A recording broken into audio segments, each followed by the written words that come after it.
The Campbelltown and Airds Historical Society are very pleased to be hosting the RAHS Conference in Campbelltown this year. It is a city not only with beautiful natural landscape, but with a rich history, having been founded by Governor Macquarie in 1820. We hug the edge of the metropolitan area to the southwest. With easy access by road, the M5 and M8 will bring you out from the Sydney CBD and from the airport, while the M7 connects with the northwest and expressways towards Newcastle. We are on the Hume motorway for travellers from the south, the Southern Highlands, Goulburn, Canberra, Yass and beyond.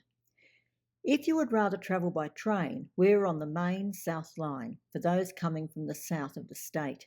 We have had electrification since 1968, so it is an easy hour's trip from Central on the T8 line, which is, luckily, also the airport line. The venue for this year's conference is the Campbelltown Catholic Club. It is a modern venue with good conference rooms. Within its precinct, there is also a convention centre, the Aquafit Gym, and extremely handy accommodation, Ridges Hotel. However, there are, of course, other choices of places to stay, with several motels at the northern end of the town, including the Ibis, the Colonial Motor Inn and the Hermitage. Also within the perimeter of the Catholic Club ground is historic Emily Cottage, built around 1820. Once being on the junction of the roads to Menangle, Appin and Camden. It was thought for a long time that it may have been a toll house, but more recent studies of early maps suggest it was part of the inn known as the Joiners Arms. Quandong, originally St Patrick's, was the first Catholic school in the colony, built from public subscription. It was opened on St Patrick's Day, 1840. Now owned by the Catholic Club, it is home to the Campbelltown Visitors Information Centre. Across from Quandong is the Campbelltown Arts Centre, the Friday night venue for the conference meet and greet. It is a contemporary art space which at the time of the conference will be in the process of installing the entries to this year's Fisher's Ghost Festival art exhibition. We may be lucky enough to have a preview glimpse. The Art Centre also has a cafe and Japanese garden. The gardens and tea house were a gift from our sister city, Koshigaya. Behind the Art Centre is a sculpture garden with the centrepiece, A Tether of Time. This unmissable work consists of 15-metre high tuning forks tethered to catch the sounds of the wind, a creation by Dr. Joan Brazel.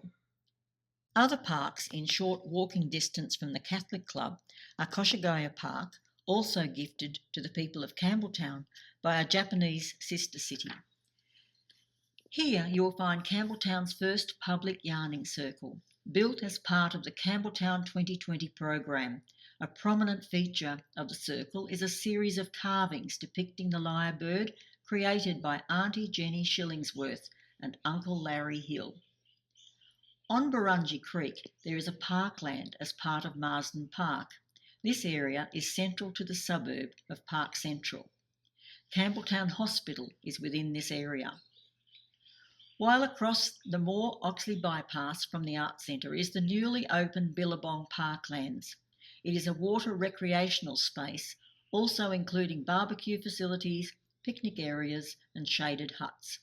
The landscape design is based on the local Darrawal National Park and Georges River to reflect the importance of the local environment and Aboriginal culture. It is situated at the entrance to the suburb of Bradbury and land that was part of the Bradbury estate. Next, we will explore the main street of Campbelltown, Queen Street, where we can still see many historical buildings. This area will be part of the Saturday afternoon tour option during the conference. First, passing the Farrier's Arms home to the Campbelltown Craft Society, built around 1840, was originally owned by a blacksmith before being used as an inn. A little further up the street is a building popularly known as Fisher's Ghost Restaurant. It was originally part of Kendal Steam Flour Mill, built in 1845. The mill house was converted to Milby Hospital by Dr. William Mawson, and many older town residents were born there. Many years later, it became a restaurant, but it has been disused for quite a while. It is owned by Campbelltown Catholic Club. Next we come to the precinct housing, a group of 4 two-storey colonial buildings.